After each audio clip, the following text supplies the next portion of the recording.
Hey guys, welcome back to my channel. तो आज के इस वीडियो में मैं आपको एक्सप्लेन करने वाली हूँ 2024 में ही मूवी पुष्पा 2।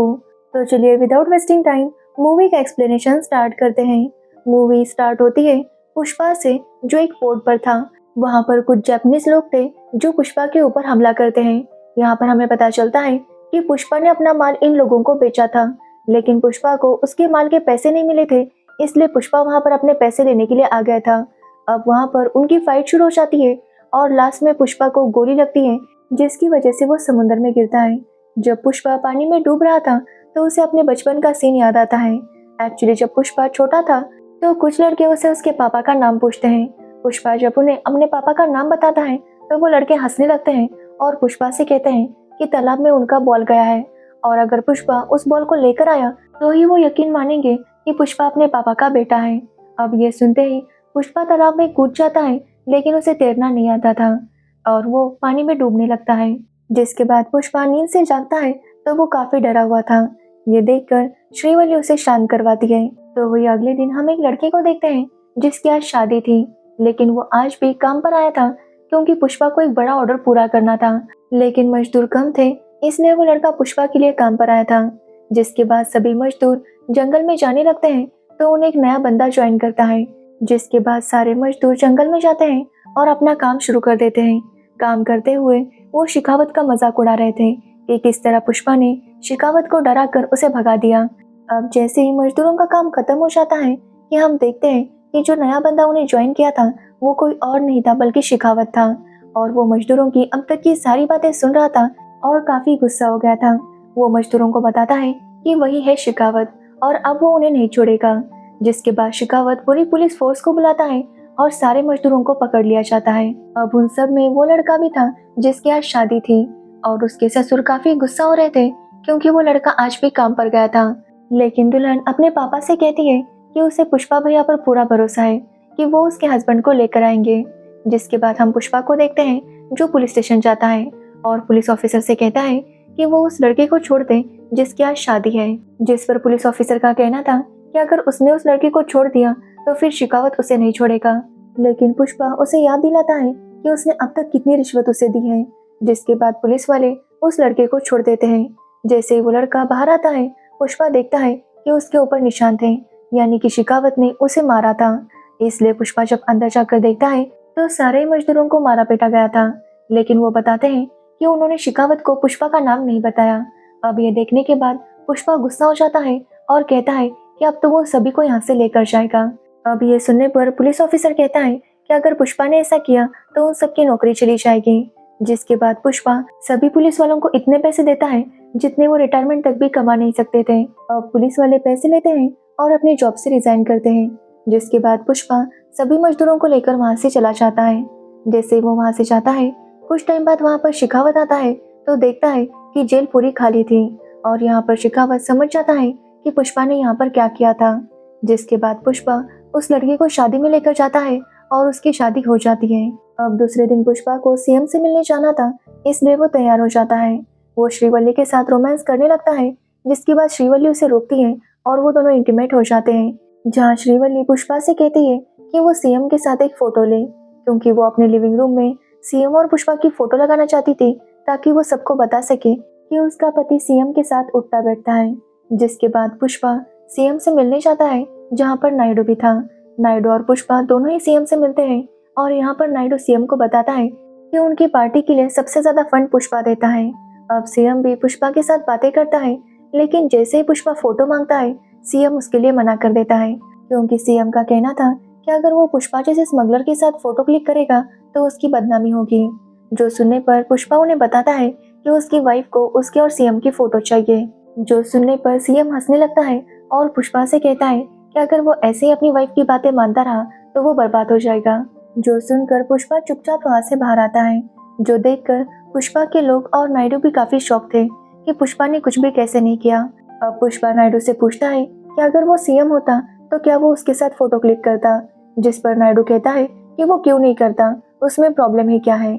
जिसके बाद पुष्पा नायडू से कहता है कि अब वो सीएम बने। जो सुनने के बाद नायडू काफी शॉक था, क्योंकि वो तो किसी मिनिस्ट्री के लिए वहां पर आया था, लेकिन पुष्पा उसे सीएम बनने के लिए कह रहा था। नायडू कहता है नायडू कहता है कि सीएम बनने के लिए उन्हें लगभग 10 करोड़ रुपए लगेंगे, जिस पर पुष्पा कहता है कि वो 500 करोड़ देगा, लेकिन सीएम नायडू को ही बनना होगा। जिसके बाद पुष्पा नायडू के साथ फोटो क्लिक करता है और फोटोग्राफर से कहता है कि वो 24 तारीख को उसे ये फोटो फ्रेम गिफ्ट करे। जिसके बाद पुष्पा इंटरव्यू में भी यही बताता है कि सीएम साहब ने अभी फोटो नहीं क्लिक किया, क्योंकि वो 24 तारीख को उसके घर पर आएंगे और फिर फोटो क्लिक करेंगे। ये बोलकर पुष्पा वहां से चला जाता है। अब नायडू पुष्पा से पूछता है कि वो इतने पैसे कहाँ से लाएगा, जिस पर पुष्पा का कहना था कि अभी तक वो बस इंडिया से डील कर रहा था, लेकिन अब वो बाहर के कंट्री से डायरेक्ट डील करेगा और ज्यादा पैसे कमाएगा। जिसके बाद पुष्पा केशव को लेकर मालदीव जाता है, जहाँ पर पुष्पा की मीटिंग होती है, जहाँ उस आदमी को 2000 टन माल चाहिए था। अब पुष्पा इसके लिए मान जाता है, क्योंकि पुष्पा को यहाँ से 1 टन का 2.5 करोड़ रुपए मिलने वाला था। अब पुष्पा उसी आदमी का हेलीकॉप्टर लेता है और अपने घर वापस आता है।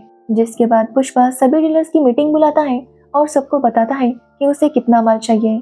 जिसके बाद सभी लोग काम पर लग जाते हैं, क्योंकि उन्हें भी यहाँ पर ज्यादा पैसे मिलने वाले थे। तभी श्रीवल्ली पुष्पा के लिए खाना बनाती है, जिसमें नमक ज्यादा था, और पुष्पा उसे सबके सामने बताता है कि खाने में नमक ज्यादा है। जो सुनकर श्रीवल्ली गुस्सा हो जाती है, लेकिन पुष्पा उससे मना ही लेता है। जिसके बाद हम सीनू की वाइफ को देखते हैं, जो शेखावत के पास आती है और उसे डांटने लगती है कि वो बस नाम का मर्द है, क्योंकि अगर वो मर्द होता तो अब तक पुष्पा के राज को खत्म कर चुका होता। वो शेखावत को बताती है कि पुष्पा को एक बहुत बड़ा ऑर्डर मिला है, जिसे पूरा करने के लिए सारे डीलर्स लगे हैं, इसलिए शेखावत को अभी कुछ करना होगा। जिसके बाद शेखावत एक डीलर का माल रोक लेता है और उसके सारे माल को आग लगाता है। जिसके बाद वो उस डीलर को जान से मार देता है, जो देखने के बाद सभी डीलर्स डर जाते हैं कि पता नहीं शेखावत अब उनके साथ क्या करेगा। इसलिए वो उस बारे में नायडू से बात करते हैं और नायडू डिसाइड करता है कि वो पुष्पा और शेखावत के बीच में सुलह करवाएगा। इसलिए नायडू शेखावत से मिलने जाता है और उसे कहता है कि वो ये सब करना बंद करे, इसके बदले वो उसे 10 करोड़ रुपए मुआवजा देगा। जिस पर शेखावत का कहना था कि पुष्पा ने उसे नंगा किया था। शेखावत नायडू से कहता है कि अगर वो उसे नंगा होने के लिए कहेगा तो क्या वो नंगा हो जाएगा। जिसके बाद नायडू दरवाजे को लॉक करता है और अपने कपड़े उतार देता है और शेखावत से कहता है कि वो ऐसे नंगा होकर ही पॉलिटिक्स में आया था। वो शेखावत को समझाता है कि वो ये दुश्मनी खत्म कर दे। जिस पर शेखावत कहता है कि अगर पुष्पा उसे सॉरी कहेगा तो वो ये सब बंद करेगा। जिस पर नायडू कहता है कि पुष्पा उसे सॉरी जरूर कहेगा, वो पुष्पा से बात करेगा। जिस पर शेखावत का कहना था कि पुष्पा को सबके सामने सॉरी कहना होगा, और नायडू इसके लिए मान जाता है। जिसके बाद बहुत बड़ी पार्टी को ऑर्गेनाइज किया जाता है, जहाँ पर पुष्पा आकर शेखावत को सॉरी कहने वाला था, लेकिन पुष्पा काफी ज्यादा ड्रिंक करता है, क्योंकि वो समझ नहीं पा रहा था कि वो क्या करे। लेकिन सबके समझाने पर पुष्पा वहाँ पर जाता है और शेखावत को सॉरी कहता है। अब शेखावत ने ये सॉरी रिकॉर्ड किया था और वो इसे सुनकर काफी ज्यादा खुश हो रहा था। जिसके बाद पुष्पा वहाँ से जाने लगता है, लेकिन उसे काफी बुरा लग रहा था। उसे ऐसा लग रहा था कि उसने सॉरी बोलकर बहुत गलत किया, क्योंकि अब से पुष्पा का खौफ खत्म हो जाएगा। इसलिए पुष्पा वापस आता है और शेखावत की कार को ठोक देता है, जिससे शेखावत स्विमिंग पूल में गिर जाता है। अब पुष्पा उसी स्विमिंग पूल में टॉयलेट करने लगता है, जो देखने के बाद शेखावत काफी ज्यादा गुस्सा हो गया था। पुलिस वाले उसे स्विमिंग पूल से बाहर निकालते हैं और उसके कपड़े निकालकर उसे पोंछने लगते हैं। पुष्पा शेखावत से कहता है कि जब वो यहाँ से सॉरी बोलकर गया था तो वो समझ गया था कि उसने शेखावत को सॉरी बोलकर बहुत बड़ी गलती की है।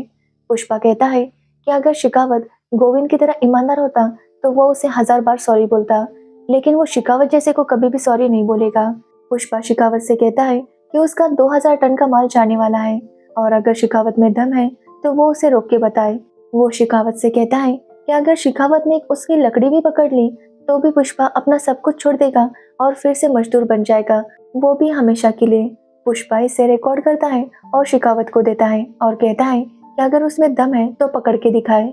जिसके बाद पुष्पा अपने काम में लग जाता है, तो वही शेखावत माल को रोकने के प्लान में लग जाता है। अब शेखावत सारे ब्रिज को ब्लॉक करता है ताकि पुष्पा के ट्रक वहां से ना जाए, लेकिन तभी वो देखता है कि नदी में पानी बिल्कुल भी नहीं था, यानी कि पुष्पा के लोग नदी के रास्ते से आगे बढ़ रहे थे। जो देखते ही शेखावत अपनी टीम से कहता है कि वो अलग अलग रास्तों से वहां पर जाए, लेकिन कभी उनके बीच में कोई ट्रक आ रहा था तो कभी कुछ हाथी। एक्चुअली ये सारा प्लान पुष्पा का ही था, लेकिन शेखावत किसी तरह से बीच के रास्ते से वहां तक पहुंच जाता है। तभी वो देखता है कि वहां पर बहुत सारी बैलगाड़ियां थी। शेखावत उन सारी बैलगाड़ियों को बीच में रोकता है और ट्रक वालों का रास्ता ब्लॉक कर देता है। तो वही पुष्पा के लोग पुष्पा को इन्फॉर्म करते हैं कि शिकावत ने रास्ता ब्लॉक किया है, जिसके बाद पुष्पा उनसे कहता है कि वो ट्रक छोड़कर भागा है क्योंकि शिकावत उनके ऊपर गोलियां चला रहा था। जिसके बाद उसके सारे लोग वैसा ही करते हैं और शिकावत वो सारा माल पकड़ लेता है। अब शिकावत काफी ज्यादा खुश था और खुशी से नाच रहा था क्योंकि पुष्पा ने उससे वादा किया था कि अगर शिकावत ने उसकी एक लकड़ी भी पकड़ ली तो पुष्पा मजदूरी करेगा। अब शिकावत वहां पर मीडिया को बुलाता है और उन्हें बताता है कि किस तरह से उसने स्मगलिंग का माल पकड़ा है। तभी वहां पर सीनू आता है और शिकावत को बताता है कि ये लाल चंदन नहीं है, एक्चुअली ये लकड़ियां अलग थी जो कि बाहर से लाल थी लेकिन अंदर से नॉर्मल लकड़ी की तरह थी। जो देखने के बाद शिकावत काफी गुस्सा हो गया था। तभी शिकावत को खबर मिलती है कि पुष्पा का माल स्टेट बॉर्डर क्रॉस कर चुका था। जो सुनने के बाद शिकावत यही सोचने लगता है कि आखिर पुष्पा का माल बाहर कैसे गया। तब हमें पता चलता है कि एक्चुअली पुष्पा ने उन लकड़ियों की बैलगाड़ियां बनाई थी और वो बैलगाड़ियां जिसे शिकावत ने रास्ता ब्लॉक किया था वही लाल चंदन की लकड़ियां थी। पुलिस वालों को वहां पर एक बैलगाड़ी मिलती है जिसे देखने पर वो समझ जाते हैं कि ये लाल चंदन है। तभी वहां पर पुष्पा भी आता है और शिकावत को चिढ़ाने लगता है कि वो उसका माल नहीं पकड़ पाया, जिस पर शिकावत कहता है कि एक बैलगाड़ी उसे मिल गई है और पुष्पा ने कहा था कि अगर शिकावत को एक लकड़ी भी मिली तो भी वो मजदूर बन जाएगा। जिस पर पुष्पा कहता है कि वो फायर नहीं बल्कि वाइल्ड फायर है और ऐसा कहते ही वो बैलगाड़ी राख बन जाती है और इस तरह से शिकावत के हाथ में एक भी लकड़ी नहीं आई थी। अब गांव में बहुत बड़ी पूजा होती है जहां पर पुष्पा को पता चलता है कि श्रीवल्ली प्रेग्नेंट है। जो सुनने के बाद पुष्पा की माँ और श्रीवल्ली दोनों ही काफी खुश थे। जिसके बाद पुष्पा साड़ी पहनता है और देवी के सामने डांस करने लगता है क्योंकि वो चाहता था कि उससे बेटी हो। जिस पर श्रीवल्ली कहती है कि बेटा हो या बेटी क्या फर्क पड़ता है, लेकिन पुष्पा का कहना था कि अगर बेटा हुआ तो वो उसे खानदान का नाम नहीं दे पाएगा क्योंकि पुष्पा के पास कोई सरनेम ही नहीं था। इसलिए वो चाहता था कि उसे एक बेटी हो जिसकी शादी के बाद कम से कम उसका कोई खानदान हो। अब ये सुनने के बाद श्रीवल्ली भी रोने लगती है और पुष्पा को संभालती है। तभी पुष्पा देखता है कि उसके भाई की बेटी को कुछ गुंडे जो कि ट्रांसजेंडर बनकर आए थे वो छेड़ रहे थे। जिसके बाद पुष्पा उनकी बहुत ही पिटाई कर देता है। जो देखने के बाद पुष्पा का भाई फिर से पुष्पा को बातें सुनाता है कि वो मदद करने का दिखावा ना करे और वो फिर से पुष्पा को बातें सुनाने लगता है। जो सुनने के बाद श्रीवल्ली गुस्सा हो जाती है और पुष्पा के भाई को काफी बातें सुनाती है। तो वही पुष्पा बहुत ज्यादा हर्ट हो चुका था। तो वही शिखावत सीनू और उसकी वाइफ सीएम से मिलने जाते हैं और उसे बताते हैं कि उसकी कुर्सी खतरे में है। वो सीएम को बताते हैं कि पुष्पा उसे हटाकर नायडू को सीएम बनाने वाला है। शिखावत सीएम को बताता है कि पुष्पा का वो माल रामेश्वरम क्रॉस करने वाला था, इसलिए अगर शिखावत को परमिशन मिलेगी तो वो उसे वहां पर पकड़ लेगा। अब ये सुनने के बाद सीएम उसे परमिशन दे देता है। जिसके बाद शिखावत रामेश्वरम आता है। वहां पर काफी सारी बोट्स थी जिनकी तलाशी लेने पर उसे कुछ भी नहीं मिलता।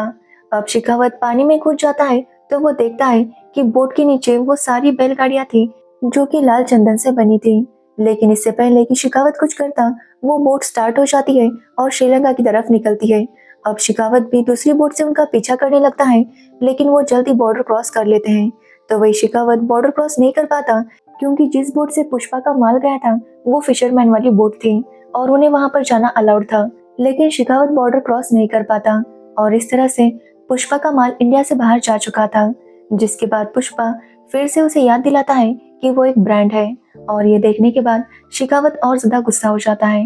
अब पुष्पा की डील कंप्लीट हो चुकी थी और उसे उसका पेमेंट मिल जाता है। जिसके बाद नायडू मिनिस्टर को 500 करोड़ रुपए देता है और सीएम बन जाता है। और जैसे कि पुष्पा ने कहा था कि सीएम उसके घर 24 तारीख को खाना खाने आएंगे, ठीक वैसे ही होता है। नायडू 24 तारीख को सीएम बनता है और नायडू सबसे पहले पुष्पा के घर लंच करने के लिए आता है, जहाँ पर नायडू श्रीवल्ली को बताता है कि उसे फोटो चाहिए थी, इसलिए पुष्पा ने सीएम बदल दिया क्योंकि उस सीएम ने फोटो देने से मना कर दिया था। जो सुनने के बाद श्रीवल्ली काफी शॉक थी क्योंकि उसने नहीं सोचा था कि पुष्पा उससे इतना प्यार करता है। जिसके बाद नायडू सबके साथ फोटोज क्लिक करता है। तो वही हम शिखावत को देखते हैं जो अपनी हार बर्दाश्त नहीं कर पा रहा था, इसलिए वो सारी लकड़ियों को जला देता है और खुद भी वहीं पर रुक जाता है और हम देखते हैं कि शायद शिखावत इसमें मर गया है। जिसके बाद अगले दिन पुष्पा के घर पुष्पा की भाभी आती है और पुष्पा को बताती है कि उनकी बेटी को उसी गुंडे ने किडनैप किया है जिसने उस दिन उसे छेड़ा था। जो सुनने के बाद पुष्पा न्यूज थ्रू उस किडनैपर को मैसेज भेजता है कि वो चुपचाप उसकी भतीजी को 1 घंटे के अंदर छोड़ दे, नहीं तो वो उन सबको मार देगा। लेकिन वो गुंडा उसकी भतीजी को नहीं छोड़ता और पुष्पा को कॉल करके 20 करोड़ रुपए मांगता है। यहाँ पर पुष्पा को पता चलता है कि जिसने किडनैप किया है वो कोई और नहीं बल्कि मिनिस्टर के भाई का बेटा था। मिनिस्टर पुष्पा से कह रहा था कि वो उसके भाई के बेटे को कुछ भी ना करे, लेकिन पुष्पा कहता है कि अगर उसने उसकी भतीजी को कुछ भी किया तो वो उसे मार देगा। जिसके बाद पुष्पा पैसे लेकर उस लोकेशन पर जाता है जहाँ पर उसे बुलाया था। अब पुष्पा वहां जाकर पैसे देता है, लेकिन वो गुंडे उसे पीटने लगते हैं। लेकिन पुष्पा कुछ भी कर नहीं पा रहा था क्योंकि उसकी भतीजी की जान को खतरा था। तभी वहां पर उसकी भतीजी को लाया जाता है और वो मिनिस्टर का भतीजा उसके कपड़े फाड़ने लगता है, जो देखकर पुष्पा को इतना गुस्सा आता है कि वो सभी लोगों को पकड़ पकड़ कर मारने लगता है। तभी उसे मिनिस्टर का कॉल आता है और वो उसे कहता है कि वो उसके भतीजे को कुछ भी ना करे, लेकिन पुष्पा आखिरकार उसे मार ही देता है। तभी वहां पर मिनिस्टर का भाई आता है और अपने बेटे की बॉडी देखकर वो पुष्पा पर गुस्सा हो जाता है और पुष्पा से कहता है कि वो उसकी भतीजी को लेकर जाएगा और रोज उसके साथ सोएगा। यह सुनने के बाद पुष्पा उसे भी मार देता है और अपनी भतीजी को बचा लेता है। अब कुछ दिनों बाद पुष्पा का भाई उसके घर आता है। वो पुष्पा की माँ से माफी मांगता है और उन्हें कहता है कि उसने आज तक पुष्पा के साथ बहुत गलत किया है, लेकिन हो सके तो वो पुष्पा से कहे कि उसे माफ करे। साथ ही वो उन्हें बताता है कि पुष्पा की भतीजी की शादी तय हुई है, इसलिए वो सभी को शादी में इनवाइट करता है। जिसके बाद श्रीवल्ली पुष्पा को वेडिंग कार्ड दिखाती है तो वो देखता है कि उसके ऊपर पुष्पा का और उसकी माँ का पूरा नाम था, जो देखकर पुष्पा बहुत इमोशनल हो जाता है। तो वो यहाँ मिनिस्टर को देखते हैं जो अपने भाई और भतीजे का अंतिम संस्कार करता है और वहां पर किसी का इंतजार कर रहा था। तभी उसके लिए कुछ फूल आते हैं जिसमें एक अजीब सा मास्क था। तो वही हम पुष्पा को देखते हैं जो अपनी भतीजी की शादी में जाता है। वहां पर पुष्पा का भाई उससे माफी मांगता है और पूरा परिवार फिर से एक हो जाता है, जिससे सभी लोग बहुत ज्यादा खुश थे। तभी वहां पर सेम वैसे ही फूल बेचे जाते हैं जैसे मिनिस्टर के घर गए थे और उसके अंदर भी एक मास्क था जो कि ब्लिंक करने लगता है, यानी कि उन फूलों में बॉम्ब था। जिसके बाद हम दूर खड़े एक आदमी को देखते हैं जिसके हाथ में रिमोट था और ऐसा लग रहा था कि वो शिकावत है, क्योंकि उसके हाथ में वही रेडियो था जो शिकावत के हाथ में था। और जैसे वो बटन प्रेस करता है बॉम्ब ब्लास्ट हो जाता है और वहीं पर ये मूवी एंड होती है। जिसके बाद हमें बताया जाता है कि पुष्पा 3 भी आएगा। और साथ ही जो मूवी के स्टार्ट में सीन था जहाँ पर पुष्पा को गोली लगी थी और वो समुद्र में गिरा था, उसके बारे में हमें कुछ भी बताया नहीं गया, यानी कि शायद उसके बारे में हमें पार्ट 3 में ही पता चलेगा। तो ये थी पुष्पा 2 की स्टोरी। अगर आपको इस मूवी की स्टोरी और मेरा एक्सप्लेनेशन पसंद आया हो तो वीडियो को लाइक कमेंट शेयर जरूर करना और मेरे चैनल को सब्सक्राइब करना बिल्कुल मत भूलना। Thanks for watching video.